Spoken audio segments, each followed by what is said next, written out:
ہم عشق کے بندے ہیں. ہمارے لیے تو یہ ہے کہ جنت اس مقام کو کہتے ہیں جہاں مصطفیٰ جان رحمت کا دیدار نصیب ہونے والا ہے. یہاں بے دیکھے جس کا کلمہ پڑھتے ہیں جنت میں بار بار ان کا دیدار کریں گے. میرے امام کہتے ہیں شربت نہ دے نہ دے تیری رویت و خیر سے، شربت نہ دے نہ دے تیری رویت و خیر سے، یہ شہد ہو تو پھر کسے پرواہ شکر کی ہے، یہ شہد ہو تو پھر کسے پرواہ شکر کی ہے.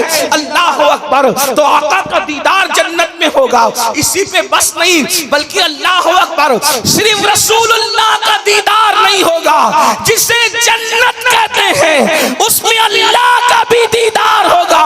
رب تبارک و تعالیٰ کا دیدار کریں گے. صحابہ نے کہا یا رسول اللہ اللہ کو کیسے دیکھیں گے؟ تو اہل سنت کا عقیدہ یہ ہے، میرے آقا فرماتے ہیں جیسے تم آسمان پہ چاند دیکھتے ہو خدا کا دیدار کرو گے. اللہ اکبر. اندازہ فرمائے. اب مجھے بتاؤ مسلمانوں، یہ یہاں اتنے لوگ موجود ہیں، حضور کتنے خوبصورت ہیں، حضور کتنے حسن والے ہیں. اندازہ کرو جنت میں کیا مزے ہوں گے مومنوں کہ رسول اللہ کے حسن کا یہ عالم ہے تو اللہ کے حسن کا عالم کیا ہوگا. انسان جنت میں اللہ کا دیدار کر. اس لیے جنت کا مذاق نہ اڑایا کرو. اور اس کے بعد دوسرا ٹھکانہ ہے جہنم. دوسرا ٹھکانہ ہے جہنم. اب یہ جنت اور جہنم، میں نے جنت کی ایک ہلکی سی آپ کے سامنے اس کی تصویر پیش کر دی، اشارہ پیش کر دیا. اس مومن کے لیے تو اس سے بڑی کوئی بات نہیں کہ رسول اللہ کا دیدار ہوگا، حضور کا. اور ایک بات صرف رسول اللہ کا نہیں بلکہ غوث اعظم، غریب نواز، اللہ والوں کا، ولیوں کا، صحابہ کا دیدار ہوگا. اگر آپ کے ماں باپ بھی جنتی ہے، آپ کی اولاد بھی جنتی ہے تو اللہ پاک سارے کنبے کو ملا دے گا. بلکہ ایک بات یہ بھی بتاؤں، یہاں رسول اللہ کی محفل سجاتے ہو، اللہ اکبر. بڑی خوبصورت بات یاد آ گئی.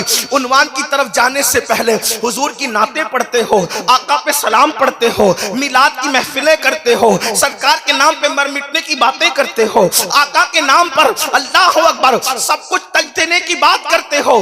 جنت میں کون کس کے ساتھ رہے گا؟ ایک مرتبہ ایک صحابی حضرت سیدنا ثوبان رضی اللہ تعالیٰ عنہ بارگاہ رسالت میں آئے، بڑے متفکر تھے. آقا نے پوچھا ثوبان آخر تجھے فکر کس بات کی ہے؟ عرض کیا یا رسول اللہ صلی اللہ علیہ وآلہ وسلم میں آپ کے بغیر رہ نہیں پاتا، آپ کے بغیر گھر جاتا ہوں تو بے چین ہوتا ہوں، گھر کی چار دیواری میں دل نہیں لگتا، بے قرار ہو جاتا ہوں، تڑپ جاتا ہوں. یا رسول اللہ جب یہاں آپ کے بغیر نہیں رہ پاتا تو جنت میں آپ کہاں ہوں گے، ہم کہاں ہوں گے؟ تو میرے آقا ہم آپ کے بغیر کیسے رہ سکتے ہیں؟ تو میرے کریم آقا نے فرمایا کیا تو مجھ سے محبت کرتا ہے؟ یا رسول اللہ محبت ہی کی وجہ سے تو آپ کے بغیر نہیں رہ سکتا.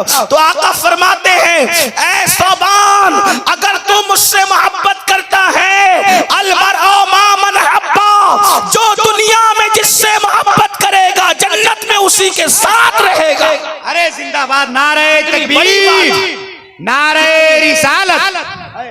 کتنی بڑی بات ہے کہ جو جس سے دنیا میں محبت کرے گا جنت میں اس کے ساتھ رہے گا. تو ایک منزل ہے جنت. اللہ اکبر. اس سے بڑھ کر ہمیں اور کیا چاہیے؟ اللہ اللہ. اور اس کے بعد دوسری منزل ہے جہنم. اب جہنم کا ذکر تھوڑا سا سنیں اور اس کے بعد سلیکٹ کرنا ہے کس کی طرف جانا ہے. اور ایک بات آپ کو بتاؤں، اللہ اکبر، جہنم کیا ہے میرے آقا علیہ السلام نے خود بیان فرمایا. یہاں پر لوگ بے فکری کی زندگی گزار رہے ہیں، غفلت کی زندگی گزار رہے ہیں، آزادی کی زندگی گزار رہے ہیں، من چاہی زندگی گزار رہے ہیں، من مانی زندگی گزار رہے ہیں. بڑی معذرت کے ساتھ یہاں ہزاروں کا مجمع ہے، اگر کسی کا ہاتھ اٹھایا جائے بتاؤ بھائیو کون کون عشاء پڑھ کر کے آیا ہے، یا اگر نہیں پڑھی ہے تو جانے کے بعد عشاء پڑھنے کا کس کا ارادہ ہے؟ کتنے ہاتھ اٹھیں گے آپ جانتے ہیں، لیکن ہاتھ اٹھاؤں گا نہیں ہاتھ، اس لیے کہ رسول اللہ کی امت کو یہاں ذلیل کرنے نہیں بلایا گیا. مسلمان کی عزت، مومن کی عزت کعبۃ اللہ سے افضل کر دی گئی ہے،